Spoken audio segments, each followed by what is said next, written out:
Hello అండి, welcome back to వెన్స్ kitchen.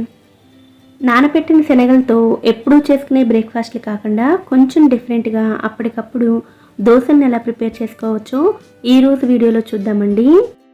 ఈ దోశల్లోకి కాంబినేషన్గా చాలా సింపుల్గా తక్కువ టైంలో ఎంతో రుచిగా చట్నీని కూడా ఎలా ప్రిపేర్ చేసుకోవాలో చూద్దామండి.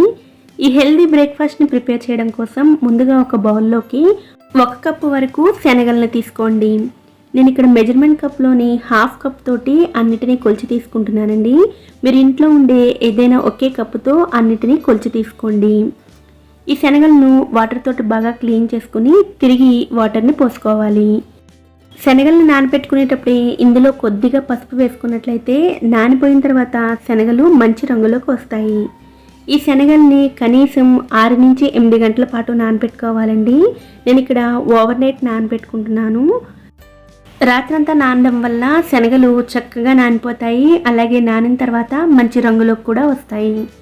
ఇలా నానిన ఈ శనగల నుండి వాటర్ మొత్తాన్ని సెపరేట్ చేసుకుని శనగలను ఒక మిక్సీ జార్లోకి వేసుకోండి. ఇందులోకి ఏ కప్పుతో అయితే శనగలను తీసుకున్నారో అదే కప్పుతో 1 కప్పు వరకు బొంబాయి రవ్వను వేసుకోండి. ఉప్మా చేసుకుంటాం కదా, ఆ రవ్వను వేసుకోండి.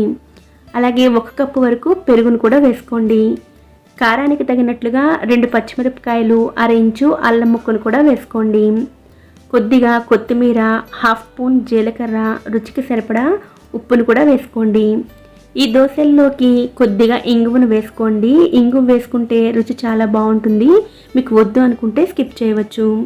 ఇప్పుడు వీటన్నిటిని ఎక్కడ పలుకనేది లేకుండా మెత్తగా గ్రైండ్ చేసుకోవాలండి. గ్రైండ్ చేసుకోవడానికి నాకు ఇక్కడ ఏ కప్పుతో అయితే శనగలను తీసుకున్నామో అదే కప్పుతో 2 కప్పుల వరకు వాటర్ పట్టాయండి. ఇలా గ్రైండ్ చేసుకున్న ఈ పిండిని ఒక బౌల్లోకి తీసుకుని మూత పెట్టుకుని 10 లేదా 15 నిమిషాల పాటు పక్కన పెట్టుకోండి. ఈలోపు ఈ దోశల్లోకి చాలా సింపుల్గా చట్నీని ఎలా ప్రిపేర్ చేసుకోవాలో చూద్దామండి. ఒక మిక్సీ జార్లోకి 2 టమాటా ముక్కలను తీసుకోండి. అలాగే ఒక పెద్ద ఉల్లిపాయ ముక్కలను కూడా తీసుకోండి. ఇందులోకి 4 వెల్లుల్లి రెబ్బలు, 3 ఎండుమిరపకాయలు, 1 స్పూన్ కారాన్ని కూడా వేసుకోండి. మీరు కంప్లీట్గా మిరపకాయలతో అయినా చేసుకోవచ్చు, లేదంటే కంప్లీట్గా కారంతో అయినా చేసుకోవచ్చు. నేను 2 కొంచెం కొంచెం వేసుకొని చేస్తున్నానండి. అలాగే 1/2 స్పూన్ జీలకర్ర, రుచికి సరిపడా ఉప్పు వేసుకుని వాటర్ వేయకుండా వీటన్నిటిని మెత్తగా గ్రైండ్ చేసుకోండి. ఇలా గ్రైండ్ చేసుకున్న ఈ పేస్ట్ని పక్కన పెట్టుకుని స్టవ్ మీద ప్యాన్ పెట్టుకుని 3 టేబుల్ స్పూన్ల ఆయిల్ని వేసుకోండి. ఆయిల్ హీట్ అయిన తర్వాత 1/2 స్పూన్ జీలకర్ర, 1 స్పూన్ మినపప్పును కూడా వేసుకోండి. వీటితో పాటుగా 1 రెమ్మ కరివేపాకు, కొద్దిగా ఇంగువను కూడా వేసుకోండి. ఇవన్నీ బాగా ఫ్రై అయిన తర్వాత ముందుగా గ్రైండ్ చేసి పెట్టుకున్న ఉల్లిపాయ టమాటా పేస్ట్ని వేసుకోండి. ఈ ఉల్లిపాయ టమాటా ముద్దను ఆయిల్లో ఫ్రై చేసుకోవాలండి. పచ్చివాసన పోయేంత వరకు ఫ్రై చేసుకుంటే సరిపోతుంది. ఇందులోకి కొద్దిగా బెల్లం ముక్కను కూడా వేసుకోండి. నేను ఇక్కడ 1 స్పూన్ వరకు బెల్లం పొడిని వేసుకుంటున్నాను. మొత్తం అన్నిటినీ బాగా కలుపుకుని ఆయిల్ పైకి తేలేంత వరకు కుక్ చేసుకోండి. 3-4 నిమిషాల్లోనే పచ్చివాసన పోయి మంచి అరోమా వస్తుందండి. ఆయిల్ కూడా ఇలా సెపరేట్ అవుతుంది. ఆయిల్ ఇలా సెపరేట్ అయితే చట్నీ రెడీ అయిపోయినట్లే. ఇలా ప్రిపేర్ చేసుకున్న ఈ చట్నీని మీరు అన్ని రకాల బ్రేక్ఫాస్ట్లోకి తీసుకోవచ్చు. 15 నిమిషాల పాటు నానబెట్టుకున్న పిండితోటి మనం వెంటనే దోశలను వేసుకోవచ్చండి. ఈ పిండిని ఫెర్మెంట్ చేయడం కానీ, ఈను కానీ, సోడా కానీ ఏమీ అవసరం లేదండి. శనగలు కరెక్ట్గా నానబెట్టుకుని కన్సిస్టెన్సీ కరెక్ట్గా చూసుకుంటే సరిపోతుంది. ఇప్పుడు స్టవ్ మీద తవాని హీట్ చేసుకుని ముందు ఆయిల్ని అప్లై చేసుకుని క్లీన్ చేసుకోండి. తర్వాత కొద్దిగా వాటర్ని స్ప్రింకిల్ చేసుకుని మళ్ళీ ఒకసారి క్లీన్ చేసుకోండి. ఇలా సీజనింగ్ చేయడం వల్ల దోశలు చక్కగా వస్తాయండి. ప్యాన్ అంతా ఈవెన్గా హీట్ అయిన తర్వాత ఒక్కొక్క గరిటె పిండి తీసుకుని దోశల్లో వేసుకోండి.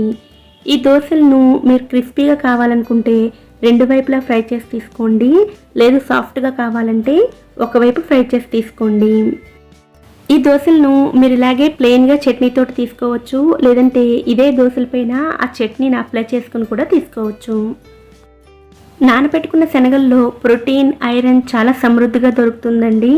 అలాగే ఇవి డైజెషన్ని ఇంప్రూవ్ చేస్తాయి. హార్ట్ హెల్త్కి కూడా చాలా మంచిది. ఈ క్వాంటిటీస్తో అయితే 12 వరకు దోశలను ప్రిపేర్ చేసుకోవచ్చండి. అలాగే శనగలతో ఎప్పుడూ చేసుకునే బ్రేక్ఫాస్ట్లు కాకుండా ఇలా డిఫరెంట్గా దోశలను ఈ చట్నీతో ట్రై చేయండి. మీకు కూడా తప్పకుండా నచ్చుతాయి. ఈ వీడియో కనుక మీకు నచ్చినట్లయితే వీడియోని లైక్ చేసి ఇలాంటి మరిన్ని బ్రేక్ఫాస్ట్ రెసిపీస్ కోసం ఛానల్ని సబ్స్క్రైబ్ చేసుకోండి. నోటిఫికేషన్స్ మిస్ అవ్వకుండా ఉండడం కోసం పక్కనే ఉండే బెల్ ఐకాన్ కూడా యాక్టివేట్ చేసుకోండి. Thanks for watching.